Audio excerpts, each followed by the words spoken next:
E aí, família, firmeza? Mais uma aula-chave aí para nós. Hoje a gente vai começar a adentrar agora, né, toda aquela parte básica de geopolítica que a gente precisa, né, compreender aí para estar a gente tratando alguns conceitos, né? Por isso que a geopolítica às vezes é um pouco difícil, né, para os alunos, porque ela precisa ser trabalhada com algumas questões anteriores para aí sim vocês conseguirem entender toda aquela narrativa que é trabalhada no vestibular, beleza? Então as aulas anteriores são muito importantes para isso. Se você tiver qualquer dificuldade, parça, manda mensagem para mim e a gente vai ter aulas individuais, beleza? É... No horário e no dia que vocês puderem, beleza? Então aqui atrás a gente tem uma fábrica de fusqueta, né? Vários besourão da hora, carrão chave, cachorro. Demorou? E hoje a gente vai estar trabalhando, já adentrando ao processo de industrialização de substituição de importações, tá? Esse tema costuma cair bastante no vestibular, tá? Então vai aparecer provavelmente se cair industrialização referente ao Brasil, Argentina e o México. Então é importante você estar ligado aí nessas ideias, beleza? O tema trabalhado hoje vai ser o processo de industrialização da Argentina, Brasil e México. Eu vou trabalhar eles todos numa só, né? Então a gente vai falar de questões históricas mais do Brasil, mas o vestibular coloca todos eles dentro de um único arcabouço, porque eles têm características semelhantes. Quais?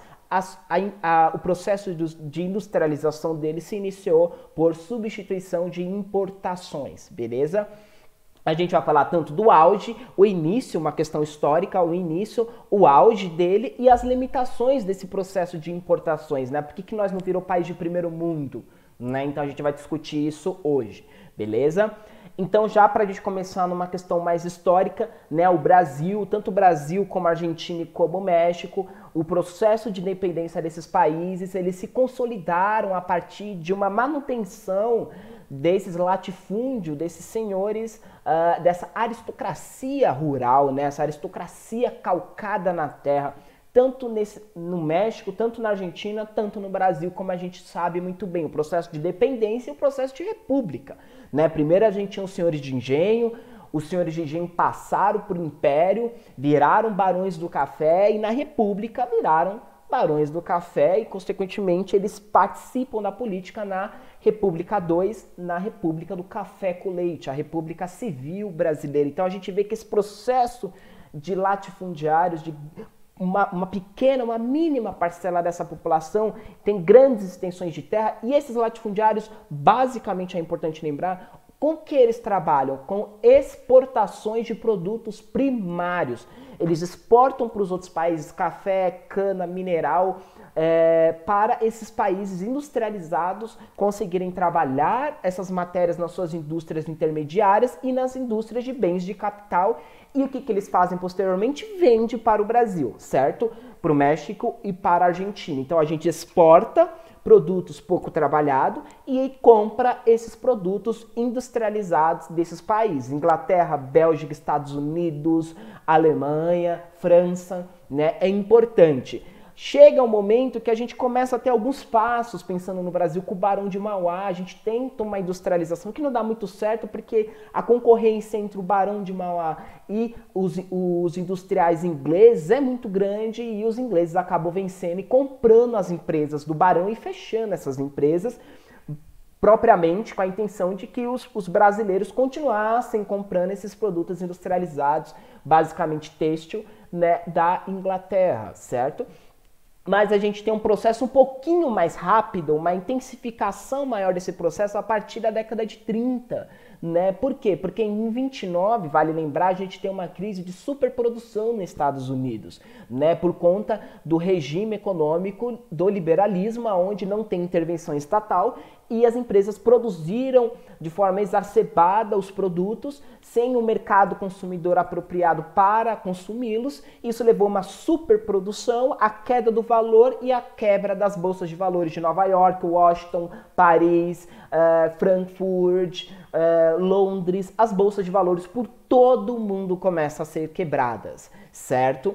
E a partir desse momento a gente tem uma crise nessa lógica de que o Brasil Argentina e México vendia produtos poucos trabalhados eles eram trabalhados no exterior e a gente comprava, importava desses países os produtos industrializados. Houve uma quebra. Por quê? Porque quando se tem uma crise de superprodução, as empresas começam a falir, certo? Como a gente falou na globalização. E falir não só no seu país, no mundo inteiro, certo? Então a gente tem que essas empresas, a produção delas cai drasticamente, ou elas fecham a porta ou cai drasticamente, e elas começam a abastecer nesse início da crise, basicamente ao decorrer da década de 30 inteiro, a população do seu país. Então as indústrias inglesas vão começar a vender roupa prioritariamente para os ingleses e não mais para os brasileiros. Só que os brasileiros deixam de usar roupa? Não, eles continuam utilizando roupas, certo? Só que agora eles vão ter que produzir as suas roupas. Pegou as ideias? Substituição de importações. Se a gente não consegue comprar do exterior, a gente começa a produzir esses produtos dentro do nosso país. Só que como a gente falou nas aulas anteriores, quem tem dinheiro para produzir uma empresa tem que ter muito dinheiro, tanto para questões de infraestrutura, de energia para produzir ela mesma, investir, cobrir as perdas e fazer que ela consiga dar o seu espaço e dar lucro para você lá na frente, futuramente. É um investimento a longo prazo, que exige muito dinheiro. Os brasileiros têm essa condição? Não. Quem tem essa condição? Os latifundiários, que ao decorrer desde 1530, essas famílias quatrocentonas, elas conseguem acumular através das suas gerações e através desse comércio exterior de bens pouco trabalhados, de materiais de extração pouco trabalhados e exportados para o exterior, eles conseguem acumular riquezas e eles começam a dar esses primeiros passos. Como eu disse, o primeiro deles foi Barão de Mauá, um grande latifundiário do café que tem uma riqueza suficiente que começa a investir em São Paulo em indústrias têxtil. Ele fale com a concorrência com os ingleses, só que nesse momento agora os ingleses estão fodidos também por causa da crise de 29. Então o que acontece? Intensifica essa industrialização nesses países, basicamente. Então esses primeiros passos, eles são realizados pela essa aristocracia latifundiária ou aristocracia rural, aquela que é calcada na terra, beleza? Só que aí a gente tem algumas questões interessantes para serem trabalhadas, né? Porque se essa aristocracia começa a investir esses valores e só ela tem condição, o restante da população tem condição de comprar esses produtos? Não, porque a população ela vive em uma intensa miséria, porque todas as riquezas são acumuladas dentro desse grupo bem seleto de latifundiários, certo? Então a falta dessa inserção dessa população pobre no mercado de consumo acaba dando algumas dificuldades nesse processo de industrialização, mas basicamente ele consegue dar certo nesses três países: Argentina, México e Brasil, certo? Esses três têm grandes latifundiários que conseguem fazer esse processo de industrialização por substituição de importação. Já sacou as ideias? Por que substituição de importação? Por causa da crise, em vez de comprar do exterior, eu começo a tentar produzir esse produto dentro do meu próprio país e fazer que essas pessoas dentro do meu país trabalhem nas minhas indústrias e consigam consumir esses produtos. Aí é a pegada importante, certo? É aí que a aula tá bem focada, beleza? Passar mais uma coisinha aqui. Então a gente começa a ter que esses grandes latifundiários, a partir da proclamação da República, a gente tem um processo que eles, além de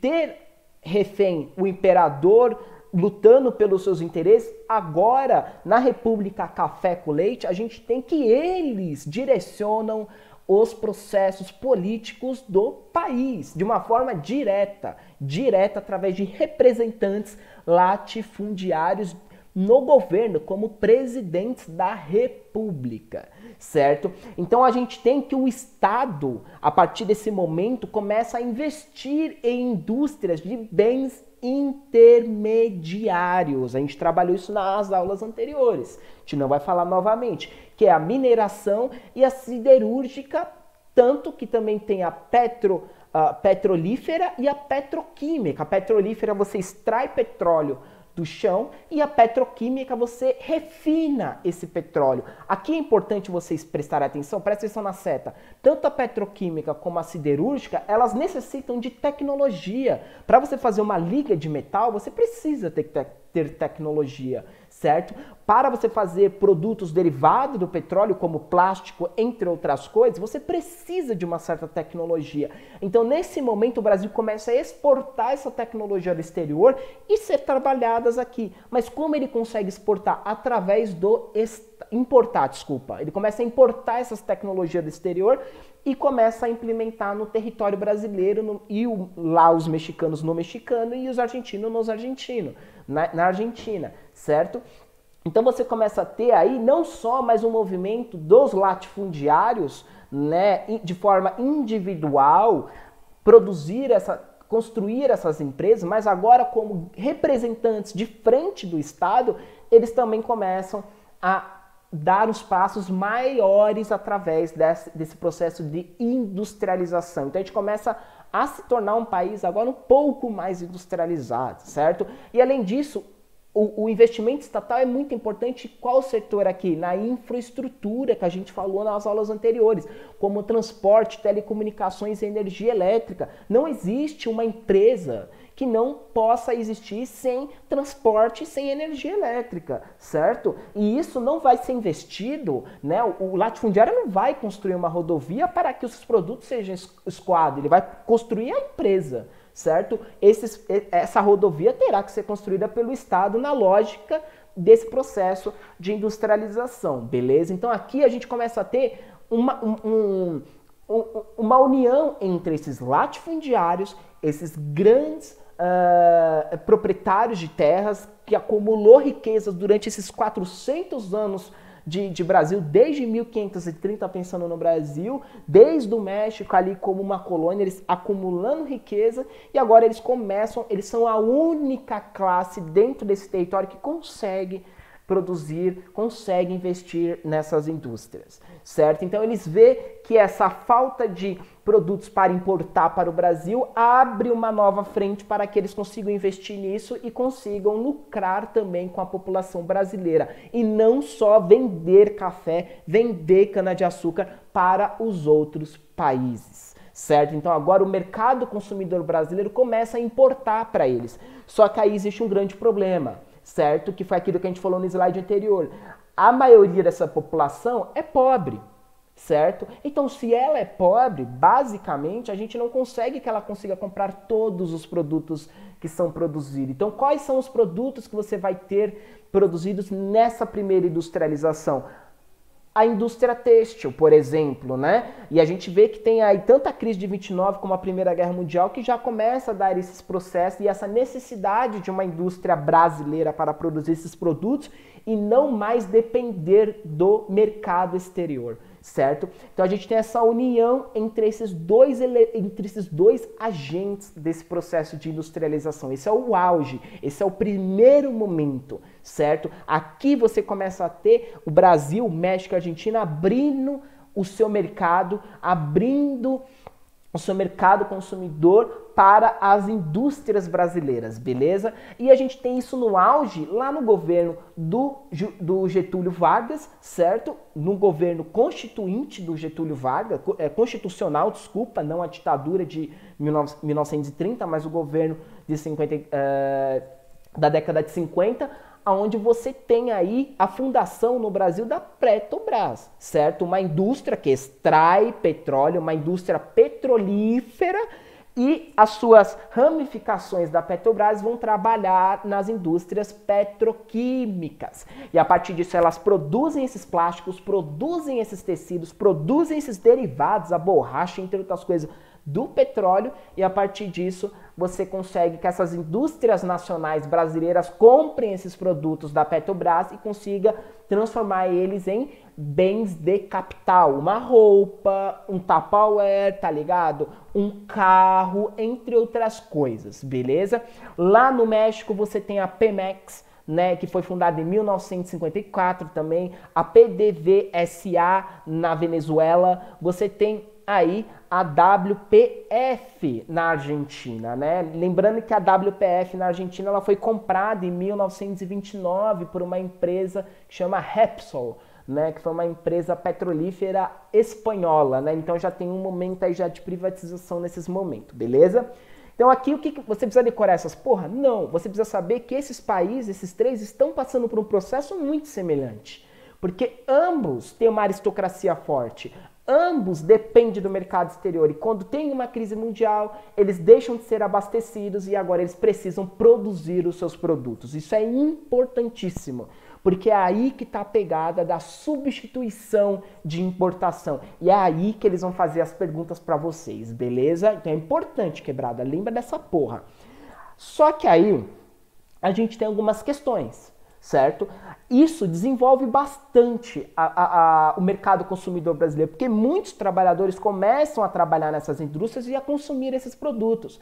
Só que, infelizmente, esses trabalhadores eles não conseguem consumir produtos mais elaborados. Por exemplo, alguns carros, entre outros produtos de luxo. Essa grande parcela da população não consegue comprar. Então essas indústrias que produzem produtos mais requintados, com bens de capital com maior valor, elas começam a ser concorrentes das empresas europeias, porque aqui na década de 70 a gente já tem essa constituição, já na década de 70 essas empresas, elas começam a abrir um pouco, a se reconstituir e a melhorar, né, a se reconstituir da crise de 29, certo? Então, e da Segunda Guerra Mundial também. Então, na década de 70, a gente tem uma crise que a gente vai trabalhar um pouco mais para frente, que é importante, que é a crise do petróleo. Então, a década de 70, ela causa grandes abalos no mundo inteiro. E lembrando que o petróleo ela é uma principal fonte de energia para a industrialização. Após qual?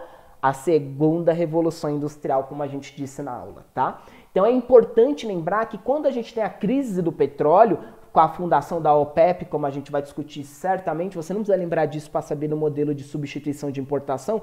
Com essa crise, a gente tem que o preço do barril do petróleo aumenta e o Brasil, basicamente, inclusive até hoje, ele não tem tecnologia suficiente para o quê? Para refinar o petróleo. Então, grande parte do petróleo que o Brasil extrai, ele vende para o exterior refina e ele compra novamente. Certo? Então aqui é importante vocês lembrarem que na década de 70 o abalo foi tão grande que a década de 80 foi considerada entre os políticos, entre as nações, como a década perdida, né? Porque foi uma década onde não houve crescimento em nenhum lugar do mundo por conta dessas crises, por causa da guerra entre Egito e Iraque, né? Você tem essas questões ali no Oriente Médio que faz um grande abalo nesse período e a gente vai discutir isso melhor, mais aprofundado, tá? Então, o primeiro sinal dessa crise, desse sistema, o primeiro sinal dessa crise desse sistema de substituição de importação, ele dá com o México decretando a moratória da dívida externa. Então, vale lembrar aí, vamos lá. Como que esses países, eles conseguiam fazer as suas indústrias concorrer, né, como eu disse, concorrer com bens de capital de indústria de países super desenvolvidos. Como? Através de empréstimos. Ou seja, eles recorriam a bancos exteriores, basicamente, pensando no Brasil, bancos ingleses e estadunidenses, certo? E esses bancos emprestavam dinheiro para o Brasil, para esses industriais, para esses barões, para esses latifundiários brasileiros, e eles investiam nas indústrias e tentava concorrer com as indústrias mais elaboradas do exterior, certo? Só que isso, com a crise do petróleo, aconteceu o quê? Que o barril do petróleo aumentou, certo? Se o barril do petróleo aumentou, os produtos ficaram mais caros, certo? Todos os produtos, que são milhares, né? Para quem vai fazer química, você vai ficar rico, mano. Porque a química é um dos principais cursos aí em evidência desde esses processos todos, né? Então a gente tem aí que os produtos começaram a ficar mais caros, né? E basicamente a taxa, isso é uma característica importante desse período, A taxa de empréstimo, né? Isso não, você não precisa lembrar, mas você precisa saber o porquê que ficou tão caro, né? A taxa de empréstimo, os juros do empréstimo, ele não foi um juros fixado no momento do empréstimo. Ele flutuava de acordo com o mercado. Ou seja, se eu peguei um empréstimo a 2% e o mercado entrou em crise, os juros agora pode ser 10, 15, 30%. Entendeu? Então a gente não tem uma taxa fixa de juros. O juro ele varia de acordo com o mercado. Beleza? Então a gente tem um processo aí que as dívidas desses industriais, eles começam a ficar com altas taxas de juros. Então, o industrial que antes comprava ou pegava empréstimo para investir na sua indústria, para tentar concorrer com as indústrias dos exterior que estava concorrendo com as indústrias brasileiras, do México e da Argentina, eles começam a ter taxas de juros elevadíssimas. E o que acontece? Basicamente, eles não conseguem pagar as suas dívidas. E o que acontece? Primeiro sinal da crise, a moratória da dívida externa mexicana. O que é moratória? A gente já falou uma coisa dessa. O que é moratória? Moratória é tipo assim, devo, não nego, pago quando puder. Certo? É bem isso. Não quer dizer que eu não vou não é que eu vou dar o calote, não estou falando que eu vou te calotar. Mas assim, eu não tenho dinheiro, eu não vou te pagar. Quando eu tiver, se eu tiver dinheiro, entendeu? Se eu tiver dinheiro, eu te pago. Entendeu? Se não, não tem como eu te pagar. Aí os bancos falavam o quê pro México e pro Brasil? Olha, você tem que pagar. Você pegou o empréstimo. Ele falou, não, mas eu peguei com 10% de juros. Agora o bagulho tá quase 50%. Eu não vou pagar isso. Eu não tenho como pagar isso. Né? A gente está falando de dívidas que saíram de 2 bilhões de dólares para 50, 70 bilhões de dólares. Como que você vai pagar uma dívida nesse porte? É impossível, certo? E os bancos se mantinham resistentes a negociar, porque a crise do petróleo ela também afetou os mercados exteriores, as indústrias do exterior também, né?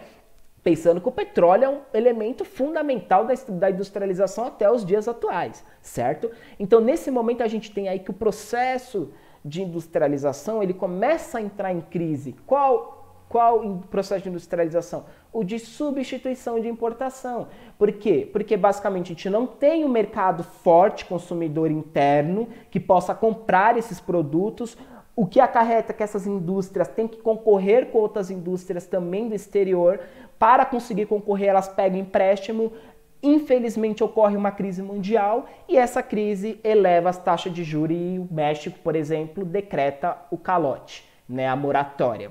E além disso, o baixo preço dos produtos da exportação, né? Porque se agora os países compram menos produtos do Brasil, né? Porque assim, se a Inglaterra está em crise, os bancos estão pedindo dinheiro de volta para conseguir investir no território inglês, e o Brasil não tem, o México e a Argentina e os outros países não têm como pagar esses empréstimos, os países também não conseguem comprar esses produtos pouco trabalhados, como a gente falou do petróleo, da mineração, da siderúrgica, eles não conseguem comprar do Brasil. E o preço que acontece? Tem muito produto, ele cai. Então, essa alta de juros e esse baixo preço de produto cria um ambiente perfeito para quê? Para fuder o Brasil e para fuder os outros países. Certo? Infelizmente, a gente não consegue se livrar dessa dívida, inclusive é uma dívida que se alastrou até os anos 2000, né? Então é uma dívida bem extensa aí, que foi paga só nos anos 2000 com uma renegociação com o Banco Mundial, vocês já viram, né? O Banco da ONU, o Banco Mundial, né? Coisa que já está mais ligada aí para vocês. E é importante a gente lembrar aqui que após a Segunda Guerra Mundial, a carência desses volumes de capital, a fragilidade, presta atenção, você viu que eu falei? A fragilidade desse setor industrial de bens de capital, tanto mexicano, brasileiro, porque eles não têm um investimento suficiente para conseguir segurar essa crise diferente dos países desenvolvidos, né? E as desvantagens tecnológicas, por exemplo, no petróleo, como a gente disse, né? Essa desvantagem acabou causando uma grande crise dentro desse processo de industrialização. O que acontece? O sucateamento. Uma palavra muito importante que está sendo trabalhada muito na atualidade. O sucateamento dessas indústrias. Aí o que acontece? essas indústrias estatais e as privadas não conseguem render, e o que acontece? Privatização. Pô, ah lá, a Petrobras não consegue produzir, então vamos privatizar a Petrobras, vamos vender ela para o capital estrangeiro. E aí começam essas discussões políticas que a gente vê até os dias atuais, certo? Lembrar que assim, não existe só um único modelo de industrialização, esse aqui é um deles. É o que o Brasil, a Argentina e o México optou. E a gente viu que não deu certo, porque o país não se transformou numa primeira potência. Certo? Então vamos lá. Então o Brasil começa a abrir o seu mercado já nesse período, nos anos 90, os anos 2000, e começa a abrir esse mercado para os capital estrangeiro, para as multinacionais, né? Para essas indústrias fordistas, para produzir carros, a Volkswagen produzir carros, GM produzir carros dentro do Brasil. Aí começa aquilo que a gente trabalhou, né? Tanto no período da ditadura militar, né, que foi o fim da ditadura militar ali nos anos 80, a crise do milagre econômico da ditadura militar, ele está intrinsecamente ligado com a crise do petróleo, né? Então aquela ditadura ela não se sustentava mais por questões econômicas, e a partir desse momento, vral, eles caíram, redemocratização, e a gente tem esse processo dos anos 90 aí de várias privatizações e a entrada de capital estrangeiro para o Brasil. Nesse momento, mundialmente, as indústrias começam a se reorganizar e começam a comprar do Brasil os produtos primários, tanto primários de extração, as indústrias de extração, como as indústrias de bens intermediários, como a petroquímica e a siderúrgica. Então eles começam a comprar novamente esses produtos, né? E as empresas de bens de capitais começam a entrar no Brasil. Não mais as empresas nacionais, mas as empresas estrangeiras começam a comprar as empresas brasileiras e começam a trazer também para cá as empresas de bens de capital estrangeiras, né? Aí aqui nesse momento a gente tem uma quebra daquele 2P que a gente tinha entre latifundiário e Estado, e cria-se aqui o capital, né, um tripé, que é hoje o tripé da indústria brasileira. O capital estatal, o nacional, as indústrias nacionais, o capital estatal e o capital estrangeiro, beleza? Então aqui é importante vocês entenderem uma coisa, qual? O início dessa industrialização, ela se deu pela substituição de importação, só que essa substituição de importação, ela não conseguiu consolidar nesses 3 países indústrias fortes o suficiente para superar os momentos de crise e concorrer, inclusive, com as empresas europeias. Como elas passam por crises, mas elas conseguem se reorganizar e voltar novamente, essas indústrias europeias. As brasileiras não, elas acabam entrando em falência e posteriormente comprada pelas empresas multinacionais estrangeiras. Lembrando, como a gente discutiu, as empresas multinacionais, os lucros dessas empresas, elas são redirecionados para as suas